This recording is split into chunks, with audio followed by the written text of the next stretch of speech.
दादा ठीक हो?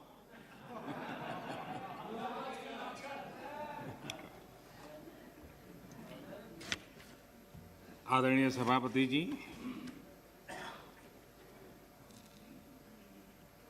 मैं राष्ट्रपति जी के प्रेरक उद्बोधन पर आभार प्रस्ताव की चर्चा में शरीक होने के लिए और राष्ट्रपति जी का धन्यवाद करने के लिए कुछ बातें प्रस्तुत करूंगा।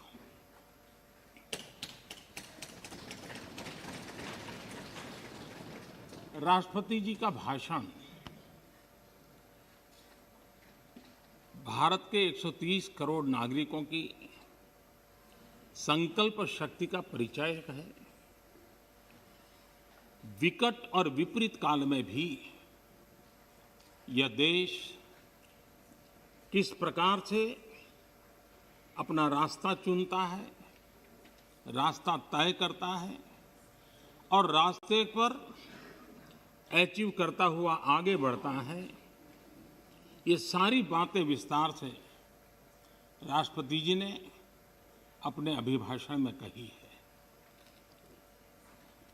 उनका एक एक शब्द देशवासियों में एक नया विश्वास पैदा करने वाला है और हर किसी के दिल में देश के लिए कुछ करने की प्रेरणा जगाने वाला है। और इसलिए हम उनका जितना आभार व्यक्त करें उतना कम है। इस सदन में भी 15 घंटे से ज्यादा चर्चा हुई है। रात को 12-12 बजे तक हमारे सभी माननीय सांसदों ने इस चेतना को जगाए रखा है, चर्चा को जीवंत बनाया है, अधिक शार्पन किया है। इस चर्चा में भाग लेने वाले सभी माननीय सदस्यों का मैं हृदय से आभार व्यक्त करता हूं। मैं विशेष रूप से हमारी महिला सांसदों का आभार व्यक्त करना चाहता हूं, क्योंकि इस चर्चा में उनकी भागीदारी भी ज्यादा थी, विचारों की धार भी थी, रिसर्च करके बातें रखने का उनका प्रयास था और अपने आप को इस प्रकार से तैयार करके कि उन्होंने इस सदन को समृद्ध किया है, चर्चा को समृद्ध किया है। और इसलिए उनकी तैयारी, उनके तर्क और उनकी सूझबूझ, इसके लिए मैं विशेष रूप से महिला सांसदों का अभिनंदन करता हूं, उनका आभार व्यक्त करता हूं।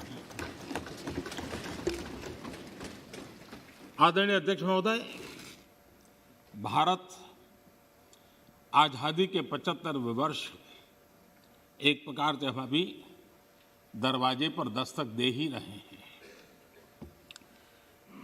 75 वर्ष का पड़ाव हर हिंदुस्तानी के लिए गर्व का है और आगे बढ़ने के पर्व का भी है। और इसलिए समाज व्यवस्था में हम कहीं पर भी हो,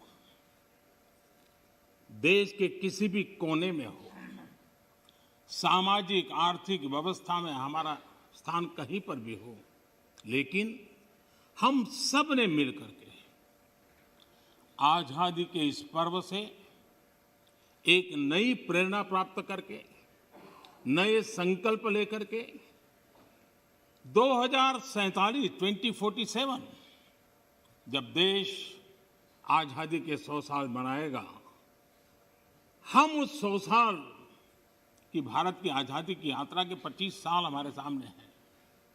उन 25 साल को हम देश को कहां ले जाना है, दुनिया में इस देश की मौजूदगी कहां करनी है, ये संकल्प हर देशवासी के दिल में हो। ये वातावरण बनाने का काम इस परिसर का है, इस पवित्र धरती का है, इस पंचायत का है। आदरणीय अध्यक्ष जी, देश जब आजाद हुए और जो आखिरी ब्रिटिश कमांडर थे वो यहां से जब गए तो आखिर में वो यही कहते रहते थे कि भारत कई देशों का महाद्वीप है।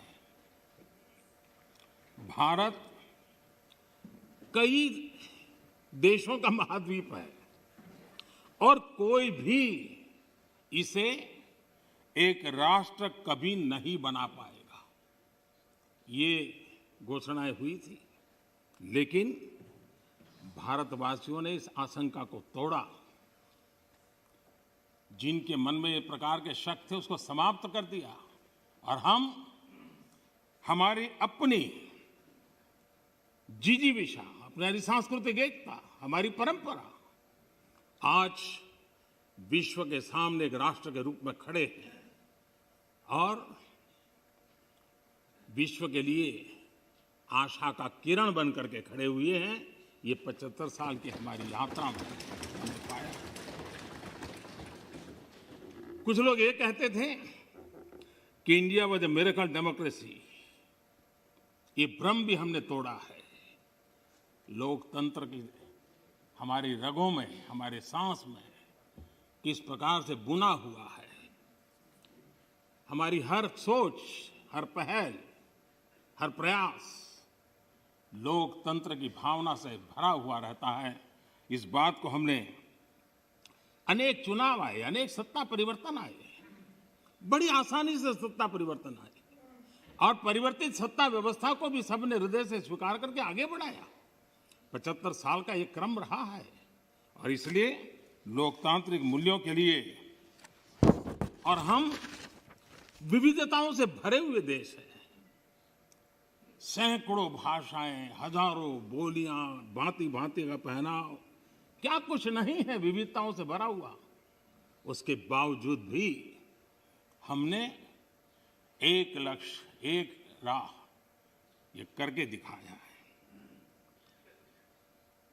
आज जब हम भारत की बात करते हैं तो स्वाभाविक रूप से स्वामी विवेकानंद जी ने एक जो बात कही थी उसको मैं जरूर स्मरण करना चाहूंगा। विवेकानंद जी ने कहा था, every nation has a message to deliver, every nation has a message to deliver, a mission to fulfil, a destiny to reach. यानी हर राष्ट्र के पास एक संदेश होता है जो उसे पहुंचाना होता है। हर राष्ट्र का एक मिशन होता है जो उसे हासिल करना होता है। हर राष्ट्र के एक नियति होती है जिसको वह प्राप्त होता है। कोरोना के दरमियान भारत ने जिस प्रकार से अपने आप को संभाला और दुनिया को संभलने में मदद की, एक प्रकार से टर्निंग पॉइंट है। जिस भावनाओं को लेकर के, जिस संस्कार को लेकर के वेद से विवेकानंद तक हम पले बड़े हैं, वो है सर्वे भवन्तु सुखिनः। ये सर्वे भवन्तु सुखिनः, सर्वे सन्तु निरामया, ये कोरोना कालखंड में भारत ने इसको करके दिखाया है और भारत ने एक आत्मनिर्भर भारत के रूप में जिस प्रकार से एक के बाद एक ठोस कदम उठाए हैं और जन सामान्य ने उठाए हैं। लेकिन हम उन दिनों को याद करें कि जब दूसरा विश्व युद्ध समाप्त हुआ था, दो विश्व युद्ध ने दुनिया को झकझोर दिया था। मानव जात, मानव मूल्य संकट के घेरे में थे, निराशा छाई हुई थी और सेकेंड वर्ल्ड वॉर के बाद पोस्ट वर्ल्ड वॉर एक दुनिया में एक नया ऑर्डर, न्यू वर्ल्ड ऑर्डर उसने आकार लिया। शांति के मार्ग पर चलने के शपथ हुए। सैन्य नहीं, सहयोग, इस मंत्र को लेकर के दुनिया के अंदर विचार प्रबल होते गए। यूएन का निर्माण हुआ इंस्टीट्यूशंस बनी, भांति भांति के मैकेनिज्म तैयार हुए ताकि विश्व को पोस्ट वर्ल्ड वॉर के बाद एक सुचारू ढंग से शांति की दिशा में ले जाया जाए। लेकिन अनुभव कुछ और निकला। अनुभव ये निकला कि दुनिया में शांति की बात हर कोई करने लगा। पोस्ट वर्ल्ड वॉर शांति की बातों के बीच भी हर कोई जिसकी ताकत थी अपनी सैन्य शक्ति बढ़ाने लगा।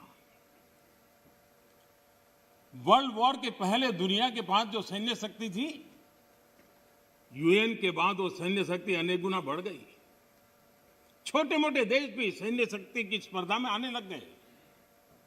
शांति की चर्चा बहुत हुई, लेकिन हकीकत इस बात विश्व को स्वीकार करना होगा कि सैन्य शक्ति की तरफ बड़ी बड़ी ताकतें और पुरजोश चल पड़ी।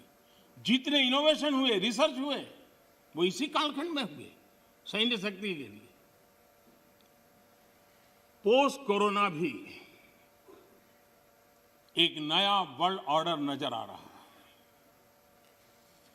पोस्ट कोरोना के बाद दुनिया में एक नया संबंधों का वातावरण शेप लेगा। हमें तय करना है कि हम वर्ल्ड वॉर के बाद एक मुख्य दर्शक के रूप में बदलती हुई दुनिया को देखते रहे और अपने आप को कहीं एडजस्ट हो सकते तो करने की कोशिश की। हमारे लिए वो कालखंड भी वैसा ही था। लेकिन आज पोस्ट कोरोना जो नया वर्ल्ड ऑर्डर तैयार होगा, और होना ही है, किस रूप का होगा, कैसा होगा, कौन उसको इनिशिएट करेगा, वो तो वक्त बताएगा। लेकिन दुनिया ने जिस प्रकार से संकट को झेला है, दुनिया इस पर सोचने के लिए मजबूर हुई है और होना है। ऐसी स्थिति में भारत विश्व से कट करके नहीं रह सकता। भारत एक कोने में गुजारा नहीं कर सकता है। हमें भी एक मजबूत प्लेयर के रूप में उभरना होगा। लेकिन सिर्फ जनसंख्या के आधार पर हम दुनिया में अपनी मजबूती का दावा नहीं कर पाएंगे। वो एक ताकत है, लेकिन इतनी ताकत मात्र से नहीं चलता है। नए वर्ल्ड ऑर्डर में भारत को अपनी जगह बनाने के लिए भारत को सशक्त होना पड़ेगा, समर्थ होना पड़ेगा, और उसका रास्ता है आत्मनिर्भर भारत। आज फार्मेसी में हम आत्मनिर्भर हैं, हम दुनिया के कल्याण के काम आते हैं। भारत जितना आत्मनिर्भर बनेगा और जिसकी रगों में सर्वे सुखिनः भवन्तु का मंत्र जड़ा हुआ है, वो जितना सामर्थ्यवान होगा, मानव जात के कल्याण के लिए, विश्व के कल्याण के लिए एक बहुत बड़ी भूमिका अदा कर सकेगा। और इसलिए हमारे लिए आवश्यक है कि हम आत्मनिर्भर भारत इस विचार को बल दें और ये हम मान के चलें। ये किसी शासन व्यवस्था का विचार नहीं है, ये किसी राजनेता का विचार नहीं है। आज हिंदुस्तान के हर कोने में वोकल फॉर लोकल सुनाई दे रहा है और लोग हाथ लगाते देखते हैं। लोकल, यह आत्मगौरव का भाव आत्मनिर्भर भारत के लिए बहुत काम आ रहा है। और मुझे विश्वास है कि हम सबकी सोच, हमारी नीतियां, हमारे निर्णय भारत को आत्मनिर्भर बनाने के लिए जो भी आवश्यक बदलाव हो, उस बदलाव की ओर होने चाहिए। ये मेरा मत है। इस चर्चा के अंदर करीब करीब सभी माननीय सदस्यों ने कोरोना की चर्चा की है। हमारे लिए संतोष का विषय है, गर्व का विषय है कि कोरोना के कारण कितनी बड़ी मुसीबत आएगी। ये जो दुनिया में अनुमान लगाए गए थे, बहुत बड़े बड़े एक्सपर्ट ने अनुमान लगाए थे। भारत में भी एक भय का वातावरण पैदा करने के लिए भरसक प्रयास भी हुए थे। और एक अननोन एनिमी था, तो विश्वास से कोई कुछ नहीं कह सकता था, विश्वास से कुछ कोई कर भी नहीं सकता था। एक ऐसे अननोन एनिमी के खिलाफ लड़ना था।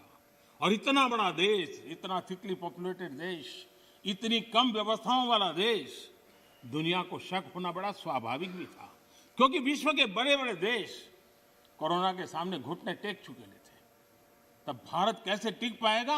और भारत एक बार हालत खराब हो गई तो विश्व को कोई नहीं बचा पाएगा, ये समीकरण भी लोग लगा रहे थे। ऐसे में ये 130 करोड़ देशवासियों की डिसिप्लिन, उनका समर्पण, इसने आज हमें बचा के रखा है।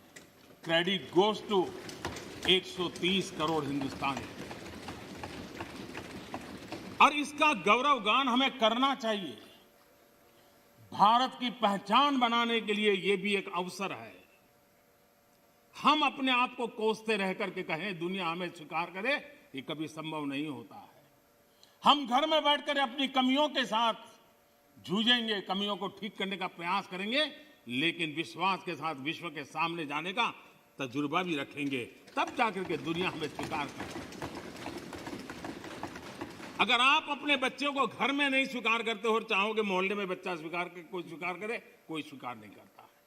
दुनिया का नियम है, और इसलिए हमें इस बात को करना चाहिए। श्रीमान मनीष तिवारी जी ने एक बात कही, उन्होंने कहा भाई भगवान की कृपा है तो कोरोना में हम बच गए।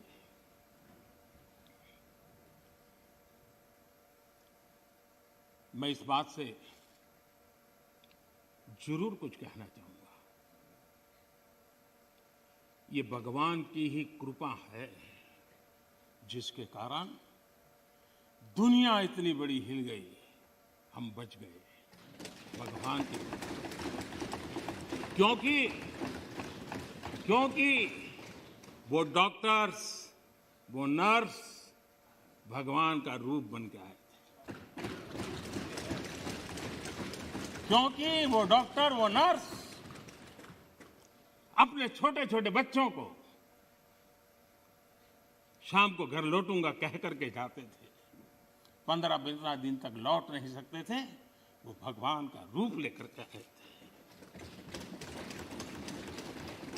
हम कोरोना से जीत पाए क्योंकि ये हमारे सफाई कर्मचारी, मौत और जिंदगी का खेल उनके लिए भी था, लेकिन जिस मरीज के पास कोई नहीं जा सकता था, मेरा सफाई कामगार वहां जाकर के उसको साफ सुथरा रखने का प्रयास करता था।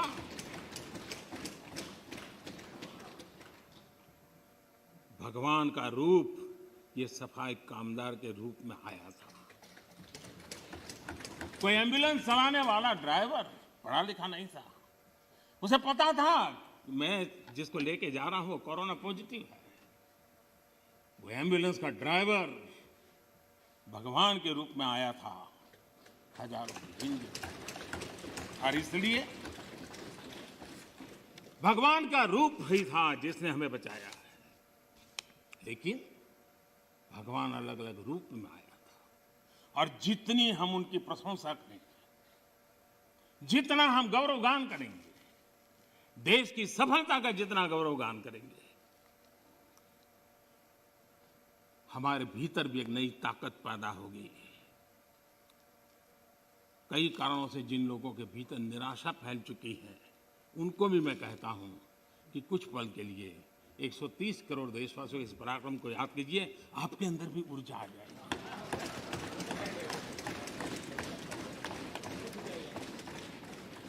माननीय अध्यक्ष जी, इस कोरोना काल एक ऐसा कसौटी का काल था जिसमें सच्ची कसौटी तब होती थी जब संकट होता है। सामान्य स्थिति में बहुत जल्दी ध्यान में नहीं आता। दुनिया, बड़े बड़े देश, कोरोना में जो हुआ वो तो है, लेकिन उन्होंने हर एक ने तय किया कि वे अपने नागरिकों को सीधे पैसे पहुंचाएंगे ताकि इस संकट की घड़ी में उनके नागरिकों को मदद मिले। आपको जानकर के ताज्जुब होगा, दुनिया के बहुत सारे देश उस कोरोना, लॉकडाउन, कर्फ्यू, आशंका, इस वातावरण के कारण चाहते हुए भी खजाने में पाउंड और डॉलर के ढेर होने के बावजूद भी अपने नागरिकों तक नहीं पहुंचा पाए। बैंक बंद, पोस्ट बंद, व्यवस्थाएं बंद, कुछ नहीं कर पाए। इरादा था, घोषणाएं भी हुई। ये हिंदुस्तान है कि जो इस कोरोना कालखंड में भी करीब करीब 75 करोड़ से अधिक भारतीयों को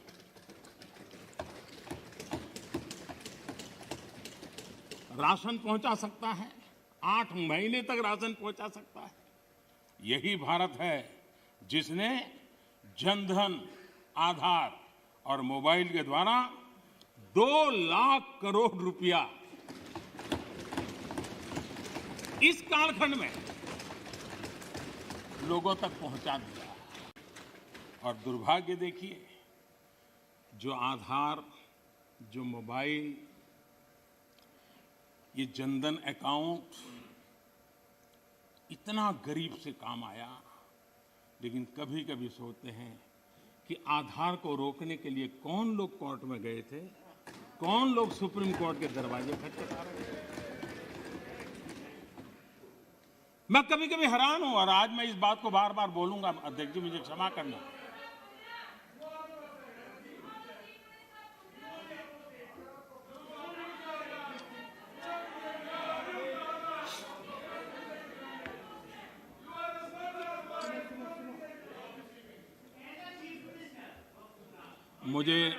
मुझे 1 मिनट का विराम देने के लिए मैं आपका बहुत आभारी हूं।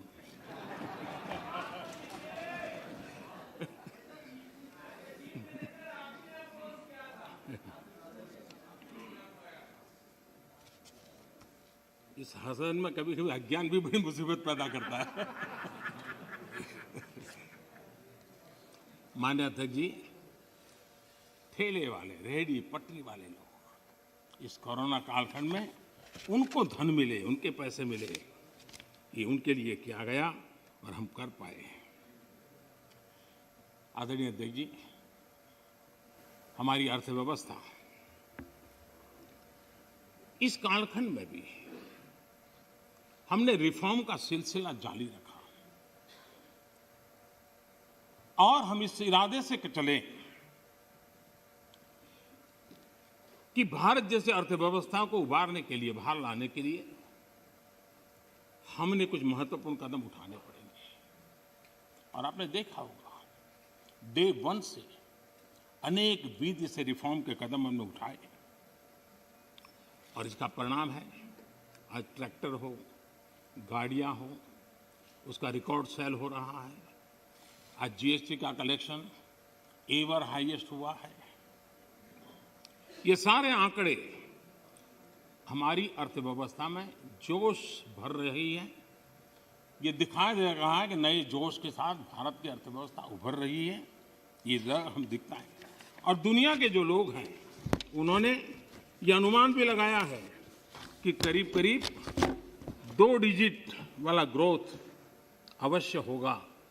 2 डिजिटल ग्रोथ की संभावनाएं सभी पंडितों ने कही है और मुझे विश्वास है कि इसके कारण इस संकट के काल से भी, मुसीबतों के बीच से भी देशवासियों की अपेक्षा के अनुसार देश प्रगति करेगा।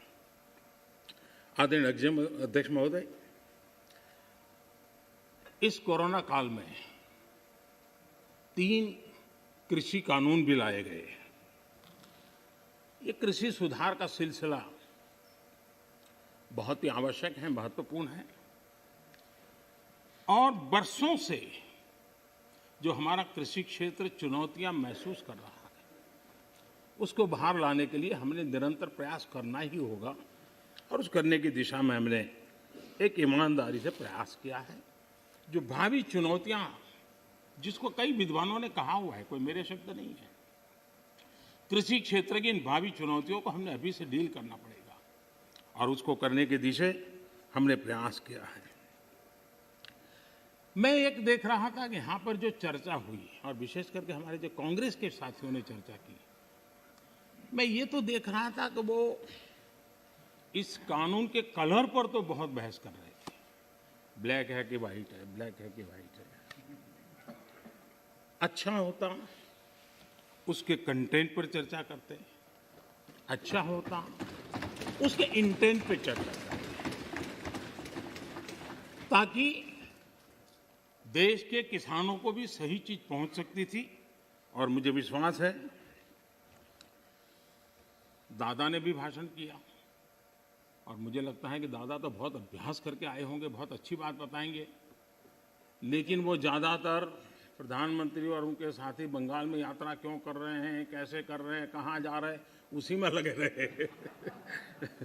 तो दादा के ज्ञान से हम इस बार वंचित रह गए।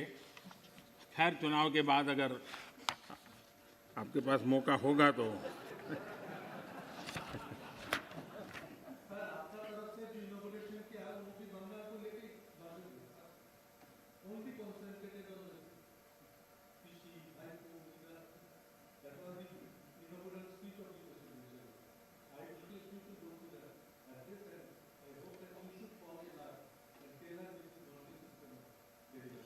ये कितना महत्वपूर्ण प्रदेश है, इसीलिए तो हम कर रहे हैं। हाँ, आप लोगों ने इसको इतना पीछे छोड़ दिया, हम तो इसको प्रमुखता देना चाहते हैं।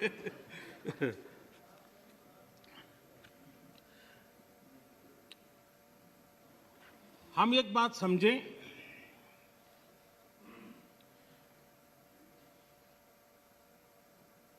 जहां तक आंदोलन का सवाल है, दिल्ली के बाहर हमारे जो किसान भाई बहन बैठे हैं, जो भी गलत धारणाएं बनाई गई, जो अफवाहें फैला गई, उसके शिकार हुए हैं। लेकिन मेरा पूरा भाषण बोलने के बाद सब कीजिए, आपको मौका मिला था।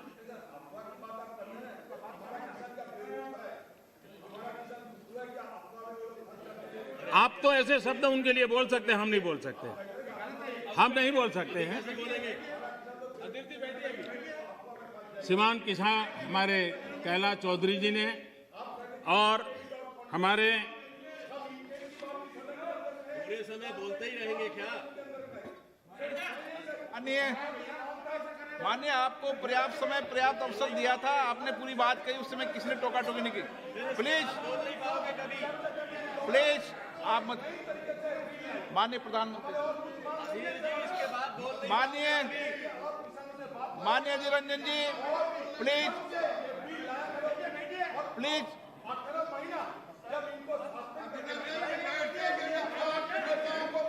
माननीय Adhir Ranjan ji, please please please please please please please.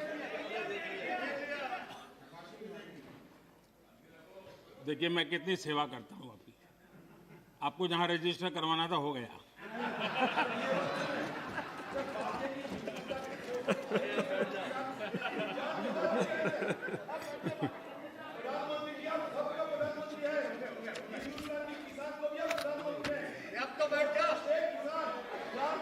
माननीय अध्यक्ष जी,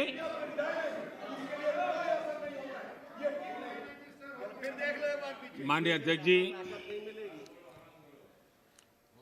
आंदोलन कर रहे सभी किसान साथियों की भावनाओं का ये सदन भी और ये सरकार भी आदर करती हैं, आदर करती रहेगी। और इसीलिए सरकार के वरिष्ठ मंत्री, जब ये आंदोलन पंजाब में था तब भी और बाद में भी, लगातार उनसे वार्ता कर रहे हैं, किसानों के प्रति सम्मान भाव के साथ कर रहे हैं, आदर भाव के साथ कर रहे हैं। और इसलिए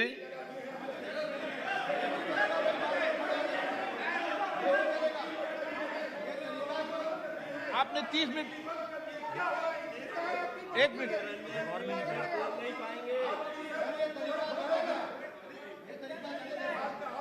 आपका कोई रिकॉर्ड में, जरा बैठिए।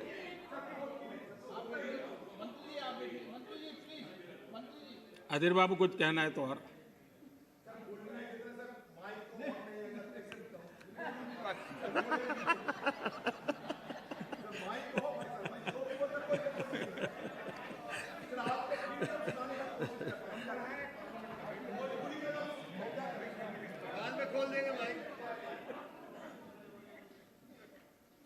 माननीय अध्यक्ष जी, बीच बीच में जरूरी होता है सब। लगातार बातचीत होती रही है और जब पंजाब में आंदोलन चल रहा था उस समय भी हुई है, दिल्ली आने के बाद हुई ऐसा नहीं है। बातचीत में किसानों की शंकाएं क्या है वो ढूंढने का भी भरपूर प्रयास किया गया। उनसे लगातार कहा गया कि भाई अपन एक एक मुद्दे पर चर्चा करें, और नरेंद्र सिंह जी तोमर ने इस विषय में विस्तार से बताया भी है राज्यसभा में। तो क्लोज बाय क्लोज चर्चा करने के लिए भी कहा, और हम मानते हैं कि अगर इसमें कोई कमी हो और सचमुच में किसान का नुकसान करते हैं, उसमें बदल करने में क्या जाता है जी।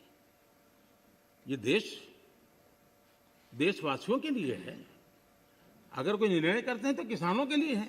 लेकिन हम इंतजार करते हैं, अभी भी हम इंतजार करते हैं कि वो अगर कोई चीज स्पेसिफिक बताते हैं और अगर वो कन्विंसिंग है तो हमें कोई संकोच नहीं है।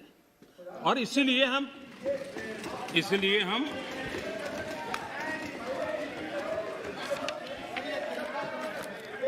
जब शुरू में जब वो पंजाब में थे, आपने अपनी बात कह चुके हैं।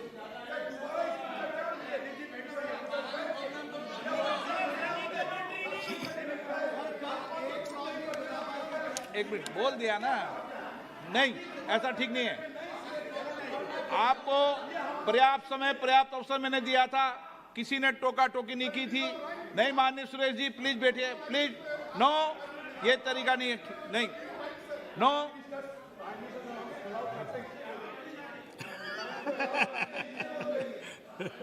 चलिए ये क्रेडिट भी आपने मुझे दे दी।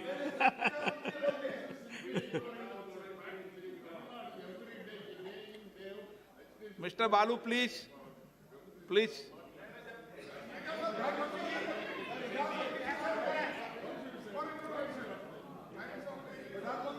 नो, नो, प्लीज आप बैठिए। आपको किसने कहा?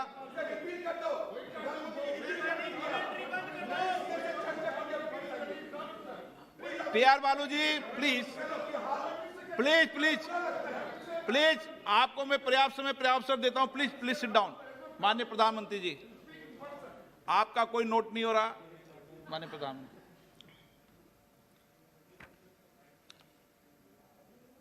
ये ऑर्डिनेंस के द्वारा ही तीनों कानून लागू किए गए थे, बाद में पार्लियामेंट में भी पारित हुए।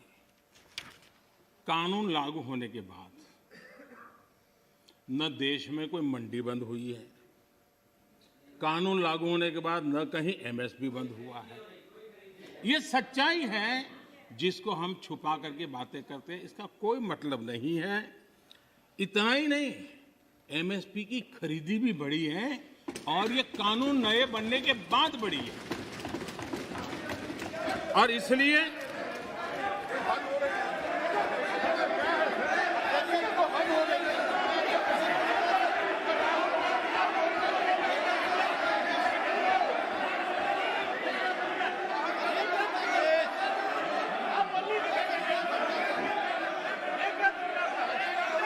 प्लीज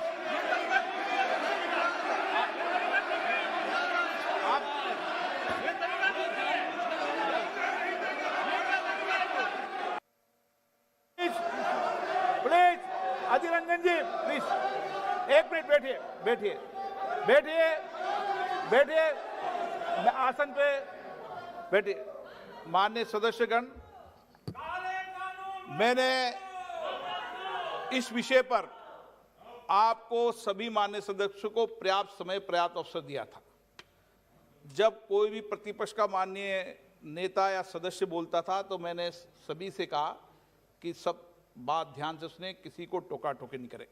और रात्रि को 1 बजे तक, जब तक सदन में अंतिम वक्ता था, मैंने पर्याप्त समय दिया है। मेरा आपसे आग्रह है, माननीय प्रधानमंत्री जी अपनी बात कह रहे हैं, आपने अपनी बात कह चुके हैं, उनका जवाब माननीय प्रधानमंत्री जी दे रहे हैं। माननीय प्रधानमंत्री से आग्रह करूंगा अपनी बात।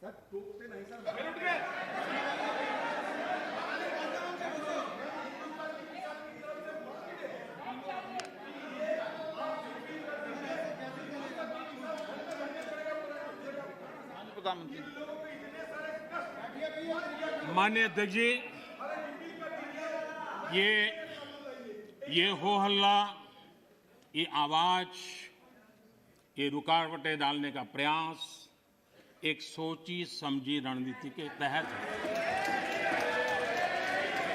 और सोची समझी रणनीति ये है कि जो झूठ फैलाया है जो अफवाहें फैलाई हैं उसका पर्दाफाश हो जाएगा, सत्य वहां पहुंच जाएगा तो उनका टिकना भारी हो जाएगा।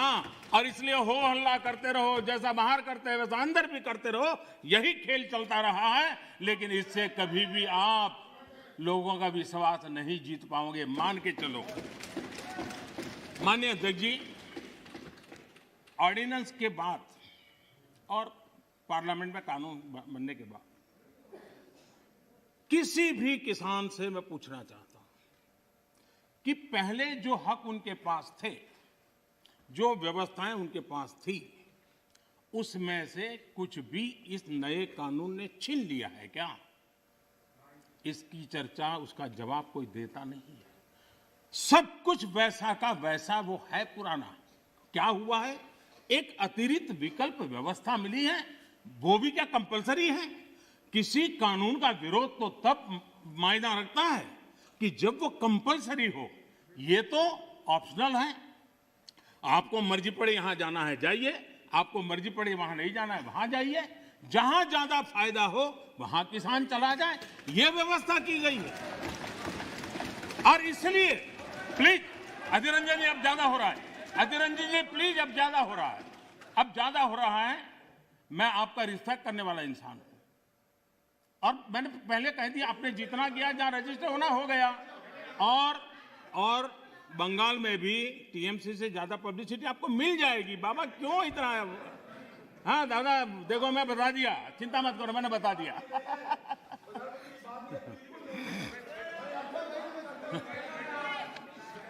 अधीर रंजन जी प्लीज, अधीर रंजन जी, अच्छा नहीं लगता है। मैं इतना आदर करता हूं, आप आज ऐसा क्यों कर रहे हैं? आप ऐसा क्यों नहीं करते?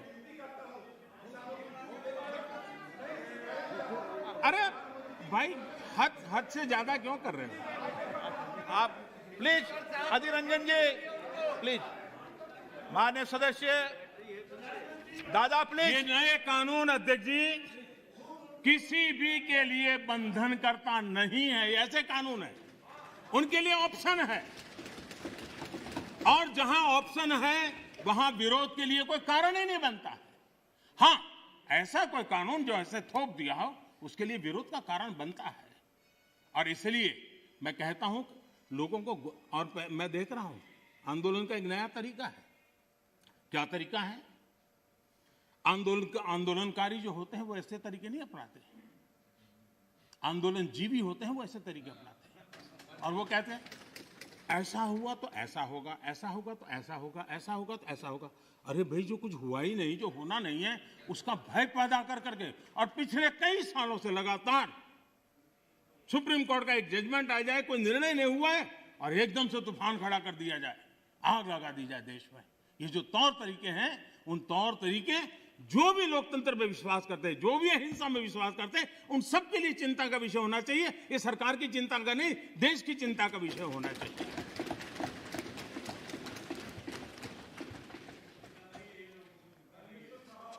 इस प्लीज बाद में समय मिलेगा आपको।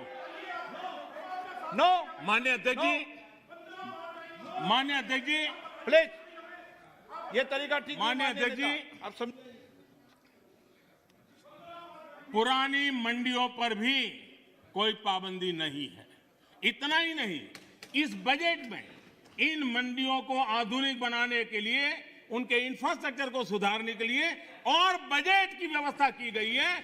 और उस बजट के माध्यम से माननीय अध्यक्ष जी, ये जो हमारे निर्णय हैं वो सर्वजन हिताय, सर्वजन सुखाय की भावना के साथ लिए गए। आप नेता हैं, आप ऐसा क्या करते हैं? आप सीनियर व्यक्ति हैं, प्लीज प्लीज बैठिए। माननीय अध्यक्ष जी, इस सदन के साथी भली भांति इस बात को समझते हैं, लेकिन कांग्रेस और कुछ दलों ने बड़े जोर शोर से बातें अपनी कही, लेकिन जिन बातों को लेकर के उनको कहना चाहिए कि भाई ये नहीं, ये अपेक्षा ये होती है कि उन्होंने इतना स्टडी करके आना है। इतना ही नहीं, जो लोग ये कहते हैं, हाँ, मैं हैरान हूं, पहली बार एक नया तर्क आया इस सदन में कि भाई हमने मांगा नहीं था तो दिया क्यों? हमने मांगा नहीं तो दिया क्यों? पहली बात है कि लेना न लेना आपकी मर्जी है, किसी ने किसी के गले मड़ा नहीं है, ऑप्शनल है, एक व्यवस्था है और देश बहुत बड़ा है। हिंदुस्तान के कुछ कोनों में इसका लाभ होगा, हो सकता है किसी एक आध कोने में न भी हो, लेकिन ये कंपलसरी नहीं है और इसलिए मांगा और दिए का मतलब नहीं होता है। लेकिन मैं फिर भी कहना चाहता हूं, इस देश में माननीय अध्यक्ष जी, दहेज का कानून, दहेज के खिलाफ कानून बने, ये इस देश में कभी किसी ने मांग नहीं की थी, फिर भी देश की प्रगति के लिए कानून बना था। माननीय अध्यक्ष जी, ट्रिपल तलाक, इसके खिलाफ कानून बने, ये किसी ने मांग नहीं की थी, लेकिन प्रगतिशील समाज के लिए आवश्यक है, इसलिए कानून हमने बनाए हैं। हमारे यहां बाल विवाह पर रोक, किसी ने मांग नहीं की थी कानून बनाओ, फिर भी कानून बने थे, क्योंकि प्रगतिशील समाज के लिए आवश्यक होता है। शादी की उम्र बढ़ाने के निर्णय किसी ने मांग नहीं की थी, लेकिन प्रगतिशील विचार के साथ वो निर्णय बदलने पड़ते हैं। बेटियों को संपत्ति में अधिकार किसी ने मांग नहीं की थी, लेकिन एक प्रगतिशील समाज के लिए आवश्यक होता है, तब जाकर के कानून बनाया जाता है। शिक्षा को अधिकार देने की बात किसी ने मांग नहीं की थी, लेकिन समाज के लिए आवश्यक होता है, बदलाव के लिए आवश्यक होता है, तो कानून बनते हैं।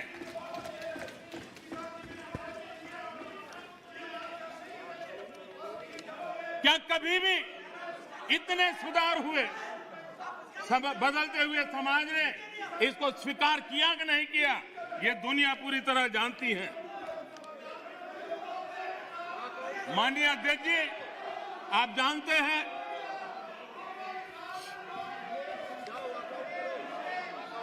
उन्होंने पर्याप्त समय, पर्याप्त अवसर दिया है बोलने का, ये तरीका ठीक नहीं है आपका। ठीक,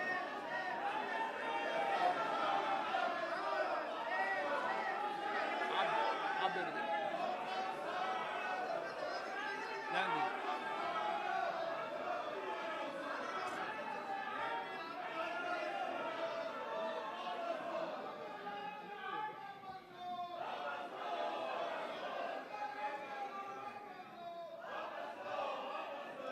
माननीय अध्यक्ष जी,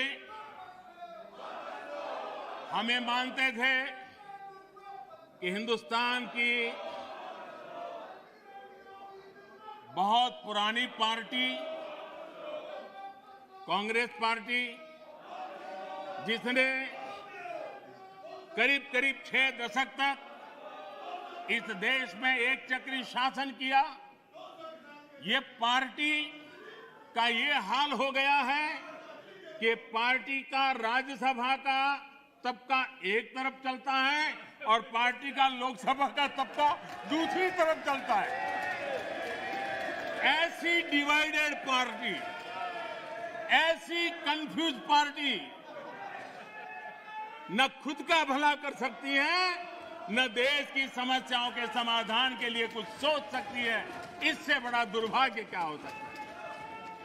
कांग्रेस पार्टी राज्यसभा में भी है, कांग्रेस पार्टी के वरिष्ठ नेता राज्यसभा में बैठे हैं, लेकिन वो एक बहुत आनंद और उमंग के साथ वाद विवाद करते हैं, विस्तार से चर्चा करते हैं, अपनी बात रखते हैं। और यही कांग्रेस पार्टी का दूसरा तबका अब समय तय करेगा। माननीय अध्यक्ष जी, ईपीएफ पेंशन योजना, हमें मालूम है कभी ऐसे केसेस मेरे सामने आया जब 2014 के बाद में आया बेटा, किसी को पेंशन 7 रुपए मिल रही थी, किसी को 25 रुपए, किसी को 50 रुपए, किसी को 250 रुपए, ये देश में चलता था। मैंने कहा भाई, इन लोगों को ऑटो रिक्शा में वो पेंशन लेने जाने का भी खर्चा उससे ज्यादा होता होगा। किसी ने मांग नहीं थी, किसी मजदूर संगठन ने मुझे आवेदन पत्र नहीं दिया था। माननीय अध्यक्ष जी, उसमें से बाहर ला करके मिनिमम 1000 रुपये देने का निर्णय हमने किया था, किसी ने मांगा नहीं। मुझे किसी भी किसान संगठन ने इस देश के छोटे किसान को कुछ सम्मान पैसे मिले इसकी व्यवस्था किसी ने मांग नहीं की थी, लेकिन हमने प्रधानमंत्री सम्मान निधि योजना के तहत उनको हमने धन सामने से देना शुरू किया। माननीय अध्यक्ष जी, कोई भी आधुनिक समाज के लिए परिवर्तन बहुत आवश्यक होता है। हमने देखा है जिस प्रकार से उस कालखंड में विरोध होता था, लेकिन राजा राममोहन राय जी जैसे महापुरुष, ईश्वर चंद्र विद्यासागर जी जैसे महापुरुष, ज्योतिबा फुले जैसे महापुरुष, बाबा साहब आम्बेडकर, कितने अनगिनत नाम हैं। उन्होंने समाज के सामने उल्टे प्रवाह में सामने होकर के समाज सुधार का बीड़ा उठाया था, व्यवस्थाएं बदलने के लिए बीड़ा उठाया। और कभी ने तो किसी ने जिम्मेवारियां लेनी होती हैं। हाँ, ऐसी चीजों का शुरू में विरोध होता है, जब बात सत्य पहुंचता है तो लोग इसको स्वीकार भी कर लेते हैं। और हिंदुस्तान इतना बड़ा देश है, कोई भी निर्णय 100% सबको स्वीकार्य हो, ऐसा संभव ही नहीं हो सकता है। ये देश विविधताओं से भरा हुआ है। किसी एक जगह पे वो बहुत लाभ करता होगा, किसी जगह पे कम लाभ करता होगा, किसी जगह पे था जो पहले के लाभ उसको वंचित करता होगा। लेकिन ऐसी तो कितने बड़े देश में व्यवस्था नहीं हो सकती है कि हम उसमें कोई, लेकिन एक लार्जर इंटरेस्ट, देश में निर्णय जो होते हैं लार्जर, सर्वजन हिताय सर्वजन सुखाय निर्णय होते हैं और उसको लेकर के हम काम करते हैं। माननीय अध्यक्ष जी, ये सोच के साथ मेरा विरोध है। जब ये कहा जाता है मांगा था क्या हम सामंतशाही हैं क्या, कि देश की जनता याचक की तरह हमसे मांगे, उनको मांगने के लिए मजबूर करें? ये मांगने के लिए मजबूर करने वाली सोच लोकतंत्र की सोच नहीं हो सकती। माननीय अध्यक्ष, सरकारें संवेदनशील होनी चाहिए। लोकतांत्रिक तरीके से जनता की भलाई के लिए सरकार ने जिम्मेवारियां लेकर के आगे आना चाहिए। और इसलिए इस देश की जनता ने आयुष्मान योजना नहीं मांगी थी, लेकिन हमें लगा कि गरीब की बीमारी में बचाना है तो आयुष्मान भारत योजना लेकर के जाना चाहिए। इस देश के गरीब ने बैंक अकाउंट के लिए कोई जुलूस नहीं निकाला था, कोई मेमोरेंडम नहीं भेजा था। हमने जनधन योजना की थी और हमने इस जनधन योजना से उसके खाते खोले थे। किसी ने भी स्वच्छ भारत की मांग किसने की थी, लेकिन देश ने के सामने स्वच्छ भारत लेकर के गए, मामला चल पड़ा। कहां लोगों ने कहा था मेरे घर में शौचालय बनाओ, किसी ने मांगा नहीं था, लेकिन हमने 10 करोड़ घरों में शौचालय बनाने का काम किया। मांगा जाए तभी सरकार काम करे, वो वक्त चला गया। ये लोकतंत्र है, ये सामंतशाही नहीं है। हम लोगों ने लोगों की संवेदनाओं को समझ करके हमने सामने से देना चाहिए। नागरिकों को याचक बना करके हम नागरिकों का आत्मविश्वास नहीं बढ़ा सकते हैं। हमने नागरिकों को अधिकार देने के दिशा में आगे बढ़ते रहना चाहिए। नागरिक को याचक बनाने से नागरिक का आत्मविश्वास खत्म हो जाता है। नागरिक का सामर्थ्य पैदा करने के लिए, उसका आत्मविश्वास पैदा करने के लिए हमारे कदम होने चाहिए और हमने इस दिशा में कदम उठाए हैं।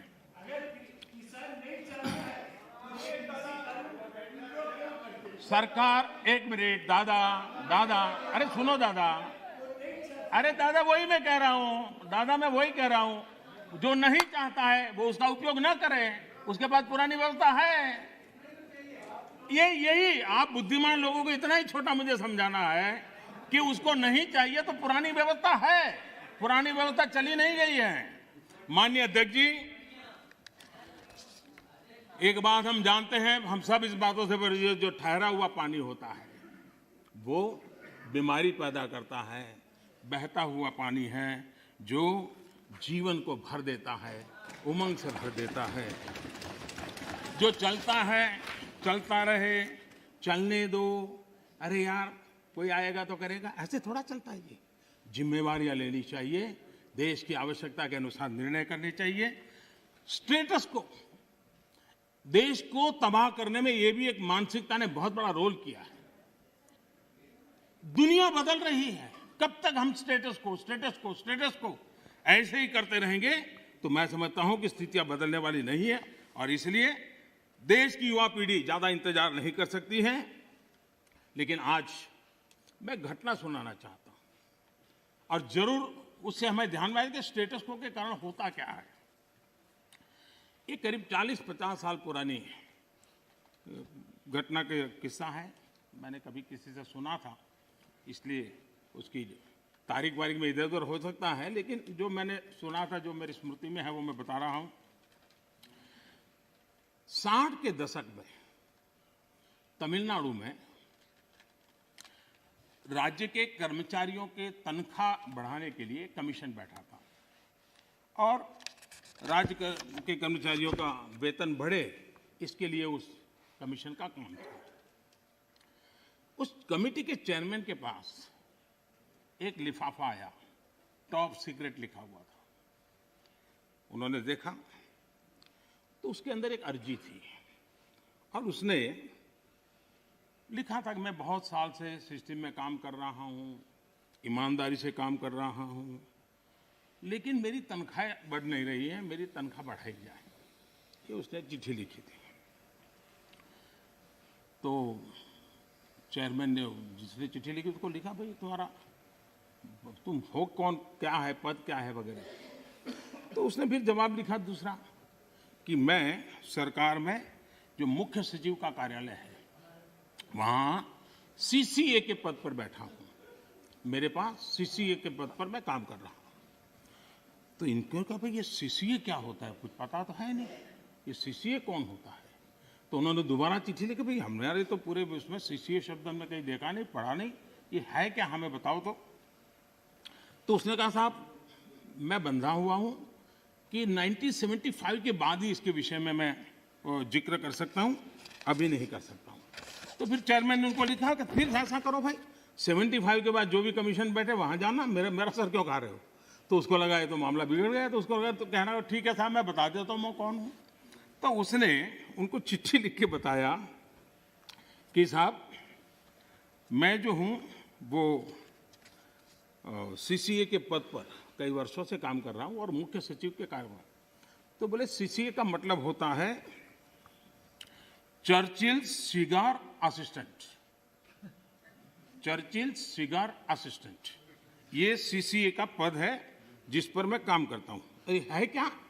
तो 1940 में जब चर्चिल ब्रिटेन के प्रधानमंत्री बने थे तो त्रिची सागर हमारे यहां से सिगार जाती थी उनके लिए, और इस सीसीए जो था उसका काम था वो सिगार उनको सही पहुंची कि नहीं पहुंची इसकी चिंता करना, और इसके लिए पद बनाया गया था।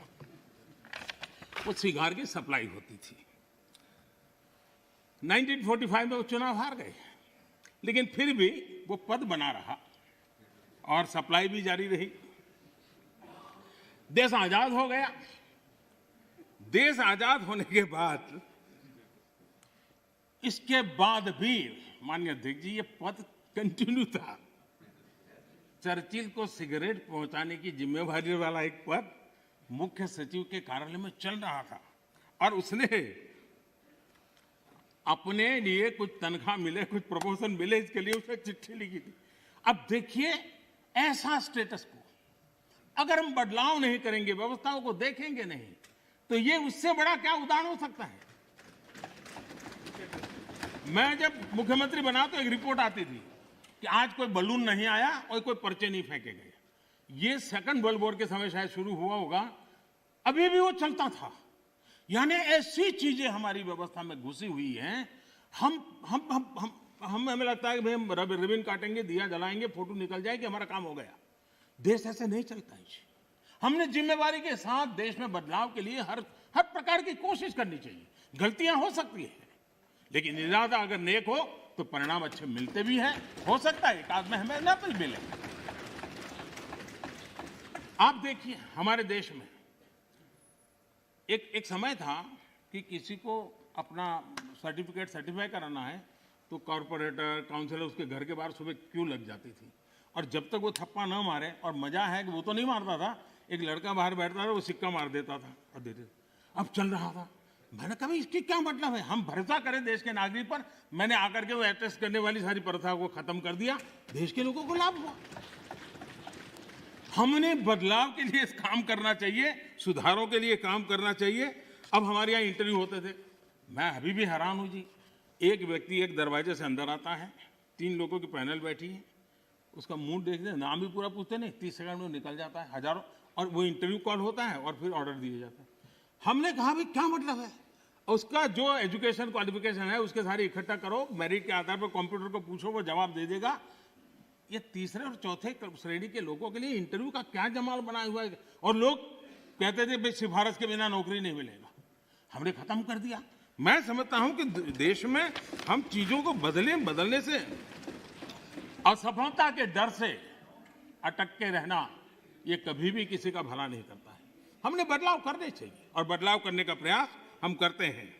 माननीय अध्यक्ष जी, हमारे यहाँ खेती, हमारे यहाँ किसानी एक प्रकार से हमारी संस्कृति की मुख्य धारा का हिस्सा रही है। एक प्रकार से हमारी संस्कृति के प्रवाह के साथ हमारी किसानी जुड़ी हुई है। हमारे ऋषियों ने, मुनियों ने इस पर बहुत कुछ लिखा हुआ है, ग्रंथ अवेलेबल है हमारे यहाँ कृषि के संबंध में, बहुत सारे उत्तम अनुभव भी हैं। और हमारे यहाँ राजा भी खेतों में हल चलाते थे। जनक राजा की बात तो हम जानते हैं, कृष्ण भगवान के भाई बलराम की बात हम जानते हैं।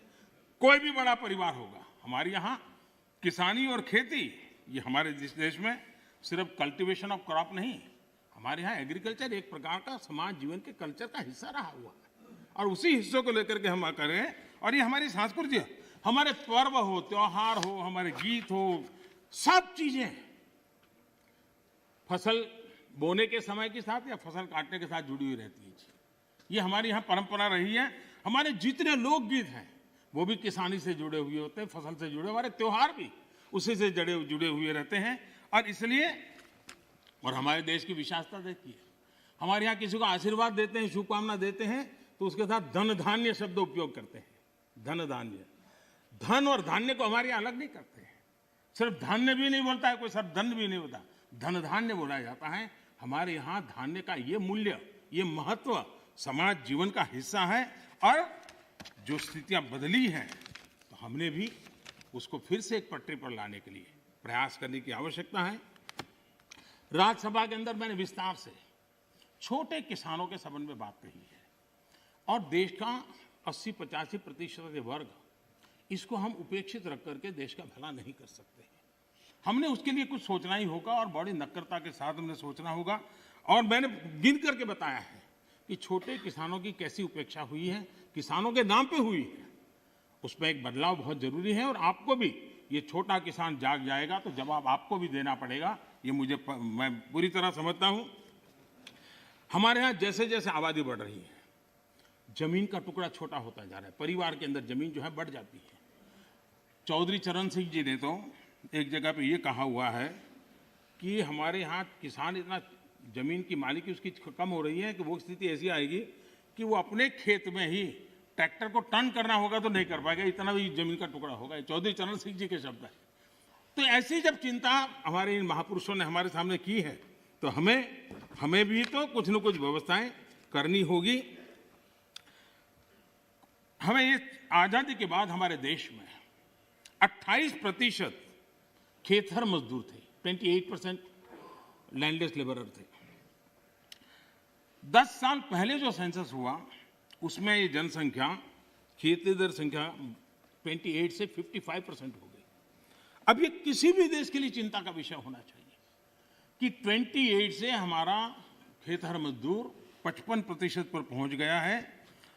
और जमीन कम होने के कारण, खेती से जो रिटर्न मिलना चाहिए वो नहीं मिलने के कारण उसके जीवन में ये मुसीबत आई है। और वो मजदूरी करने पर किसी और के खेत में जाकर के मजदूरी होने कर मजबूर हो गया है। और दुर्भाग्य है कि हमारे देश में खेती में निवेश जो होना चाहिए वो नहीं हो रहा है। सरकार उतना कर नहीं पा रही है, राज्य सरकारें भी नहीं कर पा रही हैं और किसान खुद भी नहीं कर पा रहा है।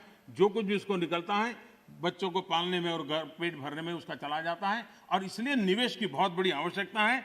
जब तक हम निवेश नहीं लाएंगे, जब तक हम हमारी खेती को आधुनिक नहीं करेंगे, हम जब तक छोटे से छोटे किसान की भलाई के लिए व्यवस्थाएं विकसित नहीं करेंगे, हम देश के एग्रीकल्चर सेक्टर को ताकतवर नहीं बना सकते हैं। और इसलिए हमारा किसान आत्मनिर्भर बने, उसको अपनी उपज बेचने की आजादी मिले, उस दिशा में हमने काम करने की आवश्यकता है।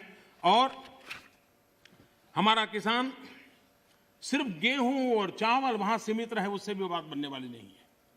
दुनिया में मार्केट क्या है, आज उसके रिसर्च हो रहे हैं उस प्रकार की चीजों का उत्पादन करें और वो चीजें दुनिया के बाजार में बेचे।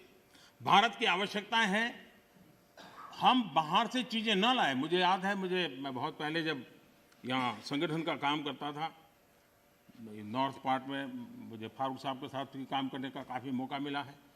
तो मुझे हरियाणा का एक किसान अपने खेत में ले गया, उसने बड़ा आग्रह कहा, तो मैं चला गया। छोटी सी जगह थी उसकी, 1-1.5-2 बीघा शायद जमीन होगी, लेकिन बड़ा प्रगति। तो उसने वो बड़े पीछे पड़ा, आइए आइए। मैंने कहा है क्या बात? वे बोले एक बार आइए तो देखिए। तो मैं गया उसके यहाँ, करीब 30-40 साल पहले की बात है, 30 साल हो गए। उन्होंने क्या किया, दिल्ली के 5 स्टार होटल्स में जो चीजें, सब्जियां वगैरह विदेशों से लाते थे, उसने उसका स्टडी किया। अगर उनको छोटे कॉर्न चाहिए, उनको छोटे टमाटर चाहिए, और उसने अपनी उस छोटी सी जगह में और रिस्ट्रिक्टेड वातावरण के अंदर लोगों की मदद लेके वो फसल पाया।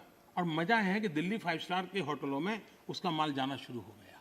हमारे देश में थोड़ा सा बदलाव करें हम। अब हमने कभी सोचा है स्ट्रॉबेरी हम बाय एंड लार्ज मानते हैं कि वो ये ठंडे प्रदेशों का है। मैं देख रहा हूँ जी कच्छ के रेगिस्तान में स्ट्रॉबेरी हो रही है। मैं देख रहा हूँ जी मध्य प्रदेश के अंदर, उत्तर प्रदेश के अंदर, वहाँ स्ट्रॉबेरी हो रही है। बुंदेलखंड में जहाँ पानी की दिक्कत है। इसका मतलब ये हुआ कि हमारे यहाँ संभावनाएं हैं। हमारे किसान को गाइड करके हम नई नई चीज़ों पे ले जाएंगे। मैं जरूर मानता हूँ कि हमारा देश का किसान आगे आएगा, लेकिन उसको, ये ठीक है, उसका अनुभव ऐसा है कि उसको हिम्मत देनी पड़ती है, उसका हाथ पकड़ना पड़ता है, उसको हाथ लेकर के चलना पड़ता है। अगर वो चल पड़ता है तो कमाल करके दिखाता है। उसी प्रकार से कृषि के अंदर जितने नए रास्ते निवेश बढ़ेगा, मैं मानता हूं रोजगार के अवसर भी बढ़ने वाले हैं और दुनिया में एक हमें नया मार्केट मिल सकता है। हमारे यहाँ ग्रामीण अर्थव्यवस्था में सुधारने के लिए एग्रो बीज इंडस्ट्री की संभावनाएं भी बढ़ेगी और इसलिए हमें इस पूरे क्षेत्र को आत्मनिर्भर बनाने की दिशा में हमने जरूर काम करना चाहिए। कई विपरीत परिस्थितियों में भी हमारे किसान ने रिकॉर्ड उत्पादन किया है। कोरोना काल में भी रिकॉर्ड उत्पादन किया है। ये हम सब की जिम्मेदारी है कि हमारे किसान की जो परेशानियां हैं वो कम हो। उनके सामने जो चुनौतियां हैं वो चुनौतियां कम करने के लिए हम कुछ कदम उठाएं और इन कृषि सुधारों से हम उस दिशा में कुछ न कुछ करने का प्रयास कर रहे हैं। किसानों को एक बराबरी का प्लेटफॉर्म दे पाएं, हम आधुनिक टेक्नोलॉजी दे पाएं, उनके अंदर एक नया आत्मविश्वास भर पाएं, उस दिशा में सकारात्मक सोच की बहुत आवश्यकता है। पुरानी सोच, पुराने मानदंड अब किसानी का भला कर पाते तो बहुत पहले कर पाते। सेकंड ग्रीन रिवॉल्यूशन की हम बातें कर ली, हम एक नए तौर तरीके लिए आगे बढ़ने की, और सबको चिंतन के लिए, राजनीति का विषय नहीं होना चाहिए। ये देश की भलाई के लिए बहुत आवश्यक है। मिल बैठ करके उसको हमने सोचना चाहिए। सभी दल चाहे सत्ता में हो या विपक्ष में, ये हम सबका दायित्व है और हमें 21वीं सदी में 18वीं शताब्दी की सोच से हमारे एग्रीकल्चर सेक्टर को हम उसकी चुनौतियों को पूरा नहीं कर सकते हैं। उसी को हमने बदलना होगा। कोई नहीं चाहता है कि हमारा किसान गरीबी के चक्कर में फंसा रहे, उसको जिंदगी जीने का हक न मिले। मैं मानता हूं कि उसको आश्रित रहना न पड़े, उसको पराधीन न रहना पड़े, सरकारी टुकड़ों पर पलने के लिए मजबूर न होना पड़े। ये जिम्मेवारी भी हम सबकी है और उस जिम्मेवारी को निभाना, हमारे अन्नदाता समृद्ध हो, हमारा अन्नदाता कुछ न कुछ और ज़्यादा देश के लिए कर सकें, उसके लिए अगर हम अवसर देंगे तो बहुत सारी। सरदार वल्लभ भाई पटेल एक बात कहते थे, वो कहते थे स्वतंत्रता प्राप्ति के बाद भी यदि परतंत्रता की दुर्गंध आती रहे तो स्वतंत्रता की सुगंध नहीं फैल सकती। जब तक हमारे छोटे किसान को नए अधिकार नहीं मिलते तब तक पूर्ण आजादी की उनकी बात अधूरी रहेगी और इसलिए बड़ा बदलाव कर करके हमको हमारे इन किसानों को एक लंबी यात्रा के लिए तैयार करना होगा और हम सबको मिलकर के करना होगा। गलत कुछ करने के इरादे से जब नहीं होना चाहिए, अच्छा करने के इरादे से होना चाहिए, किसी की भलाई करने के लिए होना चाहिए। हमारी सरकार ने छोटे किसानों के लिए हर कदम को आप देखेंगे तो छोटे किसानों को हमने बीज से लेकर के बाजार तक पिछले 6 वर्षों में अनेक ऐसे इंटरवेंशन किए हैं जो छोटे किसान की मदद कर सकते हैं, छोटा किसान का लाभ सकते हैं। अब जैसे डेयरी सेक्टर और कोऑपरेटिव सेक्टर सशक्त भी हैं और उसका एक मजबूत वैल्यू चेन भी बना है और सरकार की दखल कम से कम है, फिर भी वो अपने मजबूती पर आया है। हम धीरे धीरे फल फूल सब्जी की तरफ बल दे सकते हैं और उसके बाद धान्य की तरफ दे सकते हैं। हम बहुत ताकतवर बना सकते हैं। हमारे पास मॉडल है, सफल मॉडल है। उन सफल मॉडल का हमने प्रयोग करना चाहिए। हमने उनको वैकल्पिक बाजार देना चाहिए। दूसरा एक महत्वपूर्ण काम जो हमने किया है 10,000 फार्मर्स प्रोड्यूसर ऑर्गेनाइजेशन, ये किसानों के लिए, छोटे किसानों के लिए एक बहुत बड़ी ताकत के रूप में उभरने वाले हैं।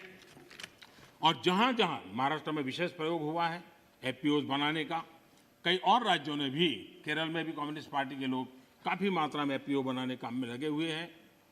लेकिन इसके कारण किसान अपना बाजार ढूंढने के लिए एक सामूहिक शक्ति के रूप में उभरेगा।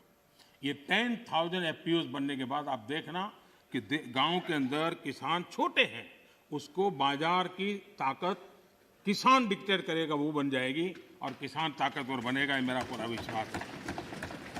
इन एफपीओ के माध्यम से बैंक से पैसा भी मिल सकता है, वो छोटे छोटे भंडारण की व्यवस्था कर सकता है। अगर वो थोड़ी ताकत ज़्यादा इकट्ठी करे तो छोटे छोटे कोल्ड स्टोरेज भी बना सकता है।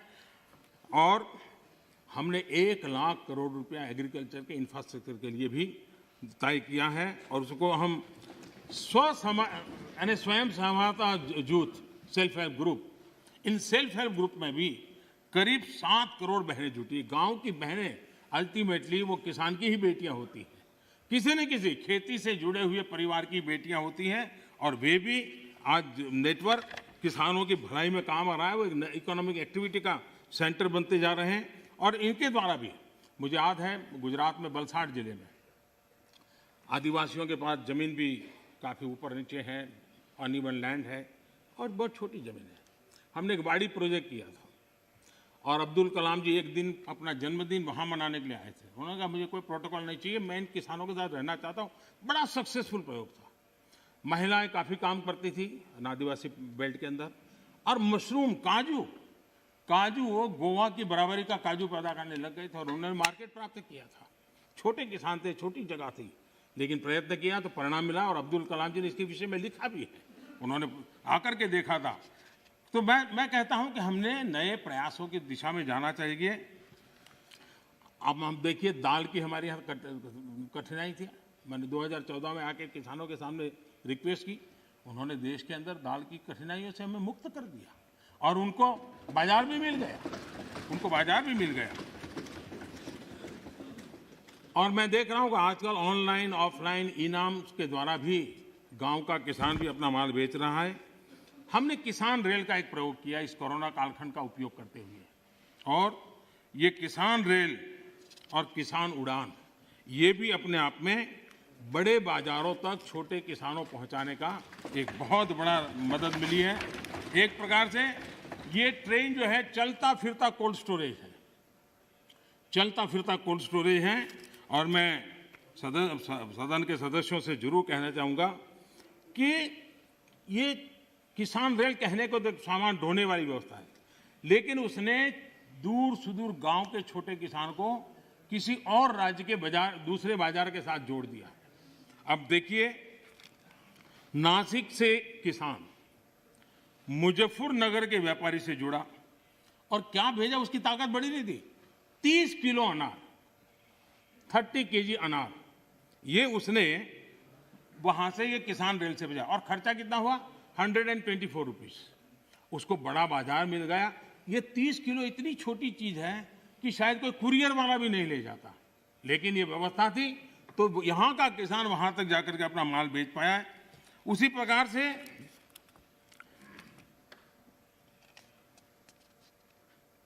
जो भी उसको सुविधा मिलती है, वो चाहे अंडे, मैंने देखा है कि एक अंडे किसी ने भेजे और अंडे भी उसको करीब 60 रुपया खर्चा हुआ भेजने का, और उसके अंडे पहुंच गए, समय पर पहुंच गए, उसका माल बिक गया।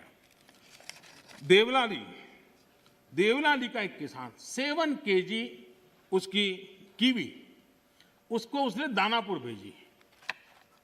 भेजने का खर्चा 60 रुपीस हुआ, लेकिन उसको 7 किलो की कीवी का अच्छा बाजार मिला और दूसरे राज्य पे जाकर के मिला। किसान रेल लगती छोटी बात है, लेकिन कितना बड़ा परिवर्तन कर सकती है, इसका हम नमूना देखते हैं। माननीय अध्यक्ष जी, चौधरी चरण सिंह जी ने एक किताब लिखी है, भारत की अर्थनीति।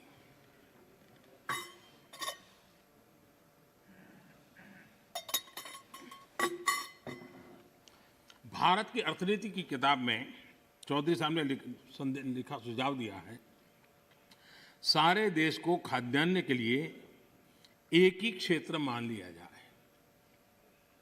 दूसरे शब्दों में, देश के एक भाग से दूसरे भाग में लाने जाने के पर कोई प्रतिबंध न हो। ये चौधरी चरण सिंह जी की किताब का कोट है। कृषि सुधारों, किसान रेल, मंडियों को इलेक्ट्रॉनिक प्लेटफॉर्म, ई-नाम, ये सारी चीजें हमारे देश के किसानों और से छोटे किसानों को एक बहुत बड़ा अवसर देने के प्रयास के भागरूप हो रहा है। माननीय अध्यक्ष जी, जो लोग इतनी बातें करते हैं, सरकार इतने सालों तक चलाई है, मैं नहीं मानता उनको किसानों की दिक्कत का पता नहीं था या उनको समझ नहीं थी। पता भी था, समझ भी थी,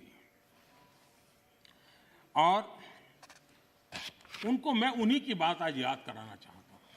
ये मौजूद नहीं है, मैं जानता हूं, लेकिन देश के लिए समझना बहुत जरूरी है। मैं एक कोट पढ़ता हूं। The state took initiative to amend their state APMC Act in the year 2005 itself, providing for direct marketing, contract farming, setting up of a private market, consumer farmer markets, e-trading, and notified the rules in 2007 to implement the amended provision. In fact, 24 private markets have already come up in the state. ये किसने कहा था? ये APMC act बदल दिया है। इस बात को कौन गर्व से कह रहा था? 24 ऐसे बाजार बन चुके हैं, इसका गौरव कौन कर रहा था? डॉक्टर मनमोहन सिंह जी की सरकार के कृषि मंत्री श्रीमान शरद पवार जी गर्व की बात कर रहे हैं। ये उनका कोर्ट में कह रहा हूं। अब आज एकदम से उल्टी बात कर रहे हैं, और इसलिए शक होता है कि आखिरकार आप किसानों को भ्रमित करने के लिए रास्ता क्यों चुना है?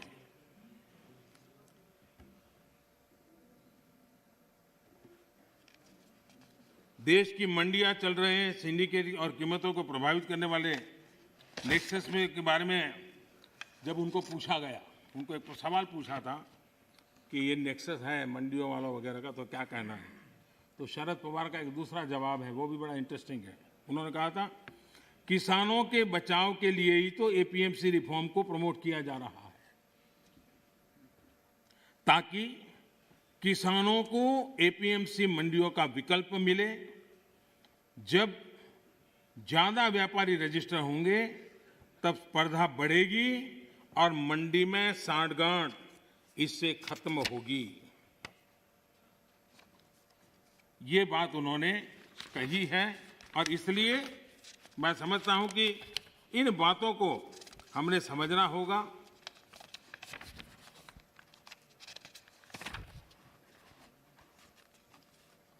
जहां इनकी सरकारें हैं अलग अलग, जो सामने बैठे हुए मित्रों की, उन्होंने भी कम अधिक मात्रा में इस कृषि क्षेत्र में रिफॉर्म करने का प्रयास किया भी है, और हम तो वो हैं जिन्होंने 1500 कानून खत्म किए थे। हम प्रोग्रेसिव पॉलिटिक्स में विश्वास करते हैं, हम रिग्रेसिव पॉलिटिक्स में जाना नहीं चाहते हैं, और इसलिए, और भोजपुरी में तो एक कहावत है, कुछ लोग ऐसे हैं, भोजपुरी में कहावत है, ना खेलब ना खेल देव, खेलबे बिगाड़ब। न खेलूंगा न खेलने दूंगा, मैं खेल को बिगाड़ के रखूंगा।